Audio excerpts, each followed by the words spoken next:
of the lovely things that came out of these films is your friendship with Ian McKellen. Now, but you must have known Ian McKellen before the films. Oh, yes, since I was a teenager. He's 2 years older than me. He said something the other day, really, along with what he was just said, one of the nicest things ever. He said, yeah, Patrick Stewart and I really feel that at last I have a brother. Oh, that's adorable. He might have said father, of course. You have a kind of a theory about the way he speaks, the way Ian McKellen speaks. Well, we did an animated movie together, as well as these. You did? Yeah, it was called Flushed Away. I really love it. My son often says, why was there no sequel to that? And I said, because I lost a lot of money. But I always remember he played the toad, Rita. Hello, Rita. And I was always like, he can get, like, consonants where there's nothing. Like, he can make a one-syllable word into 20. OK, here's a test for you. Here's a test for you. If you shut your eyes... Yes. Shut your eyes. OK. Is this the real voice of Ian McKellen, or is it somebody doing Ian McKellen? OK. Graham, is there room for another mutant on that sofa of yours? That's the real... That's him. It is him. Yeah, yes, it is. Come out, Ian McKellen!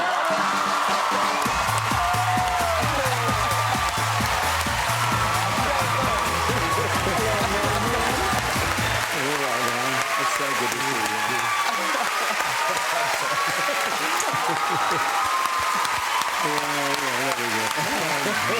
Hello, darling. Hi, lovely to see you. Thank you so much for coming. Have a seat. Have a seat, too. Have a seat.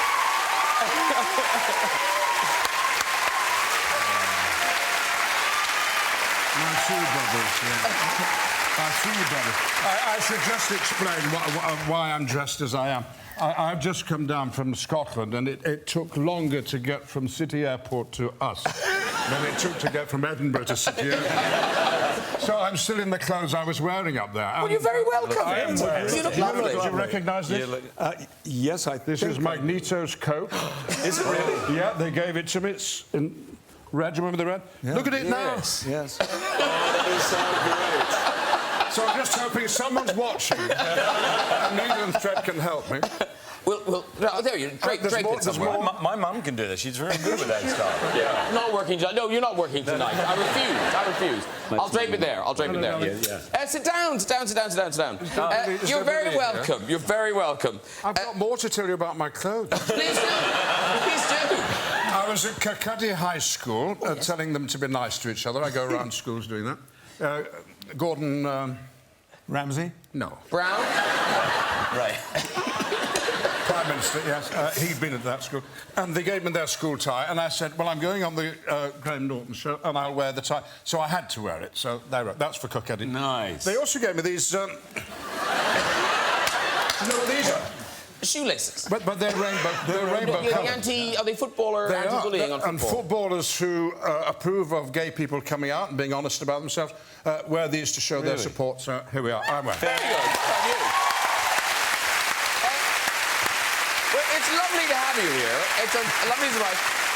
Now, here's the thing, though, because the guys are talking about this movie, Logan, which is part of the X-Men franchise... I've never heard of it, to tell you the truth. How come you're not in it?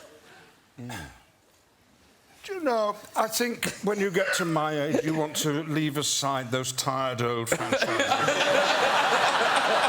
You know, move on to something fresh. I sometimes cry myself to sleep. I simply don't know how I don't know why I'm not in it, darling. You in school, and you've sort of changed a lot and not changed at all. This is you just in there. What were you giving? Well, that was a play called Friar Bacon and Friar Bungay. It's an Elizabethan play written about Shakespeare's time, and I was playing the young heroine. but there were girls in the school. You can't quite see the boy in the sixth form who I was madly in love with. Do you want to try and find him? Brian Oakley. He's quite handsome, that one. No. Never mind. Him? I don't know him. I'm going to struggle. I mean, it's a good game, but I'm not sure I'll get it. Yeah. No, I was going to say, Judi Dench tried to tell a story about you and her at Buckingham Palace. Do you remember this story? In the throne room? Yes. Yeah. It was a very posh occasion. I can imagine. Every occasion at Buckingham Palace is posh, I suppose. I was sitting next to the Queen's late sister, Vanessa Kirby, Princess Margaret. So the banquet was over and you were free to go around and there was a sound of music playing. You know, perhaps there was a dance going along. And so Judy and I went along the corridor and into what we both felt was a vaguely familiar room. There was a little band playing. And we had a little twirl around the room and nobody else there. I said, I think this is the throne room. You know, where you got made a dame and I got made a knight, and, you know, the two thrones for the Queen and her consort. I said, but where are they? She said, I don't know, let's have a look. So we went on dancing round, round the corner and found ourselves behind the band. And there, behind this sort of partition, was the thrones. Oh, wow. So we sat on them. That's all. It brings out the worst in you, Buckingham Palace. I was doing an event there, a sort of part of a concert, and I was given a dressing room, which was a guest room at the front of Buckingham Palace. And you looked out of the window, you were right next to the balcony. Yeah. I thought, well, I could just go out there and have a fag. So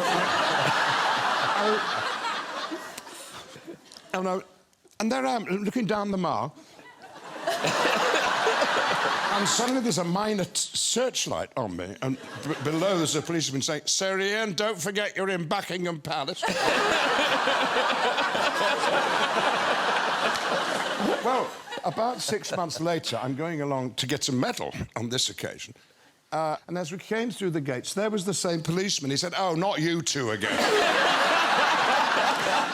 But you like nicking things from set. Not nicking. You like souvenirs. I have a souvenir of every part I've ever played, I think, on stage. So cool. I've got the keys to Bag End. Wow. Yeah. Wow. And, of course, got Glamdring, and I've got whatnot.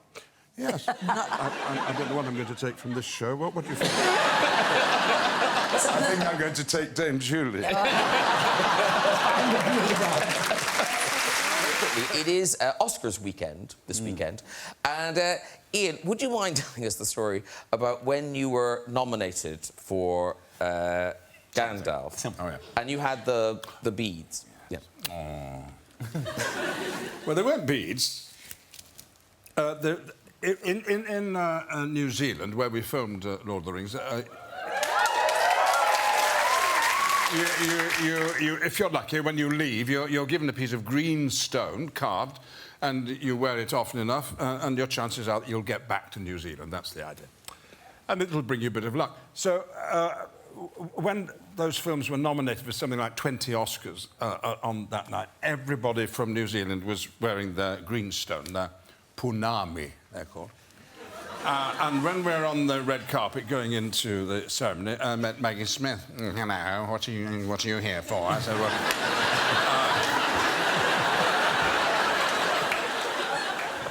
I said, well, Lord of the Rings. Oh, yeah. She said, what's that round your neck? Oh, so it's my punami, Maggie. Oh, your punami, what's that for? I said, well, if I wear it, it'll bring me luck, and... oh, very nice.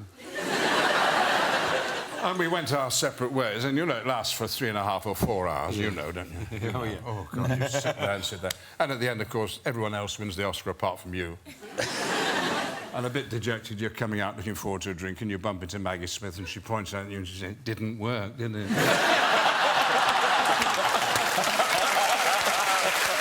Ian McKellen, I've heard you tell a very sweet story. I think you were 8 or 9, and you met a special someone.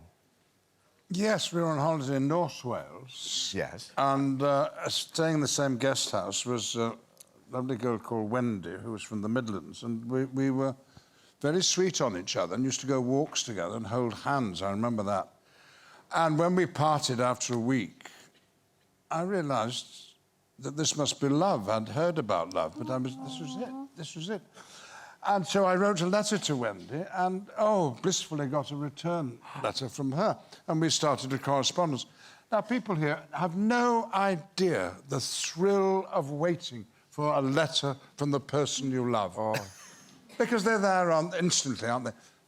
They weren't when I was 9 years old. You had to wait. And if the letter wasn't there at 8 o'clock in the morning, worry not, because there was a second delivery, you know, 11 a.m. and another one in the afternoon. And when that didn't happen, you said, well, there's always tomorrow. It was a great, great thing. Anyway, eventually it faded out, and I turned in another direction. And I often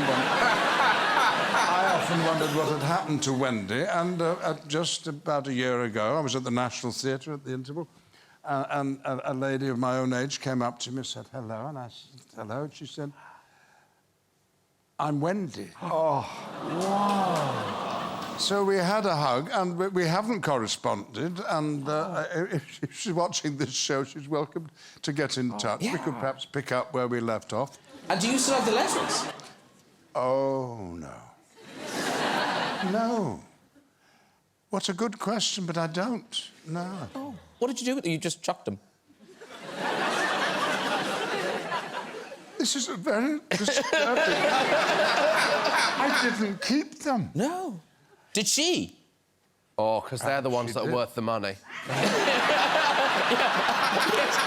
No one cares about Wendy's letters. They're the ones on eBay that you can... But were you kind of rivals in your careers, or not? No, only recently.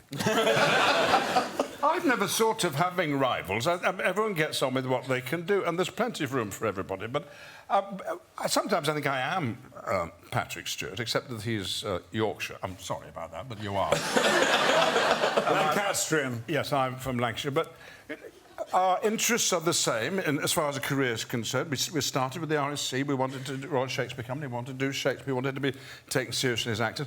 But given the chance of another sort of work, a very popular sort of work, of course, we leapt at it. Couldn't quite believe our luck that we'd been asked. Absolutely. Or in your case, asked back again and again. So young and so bitter.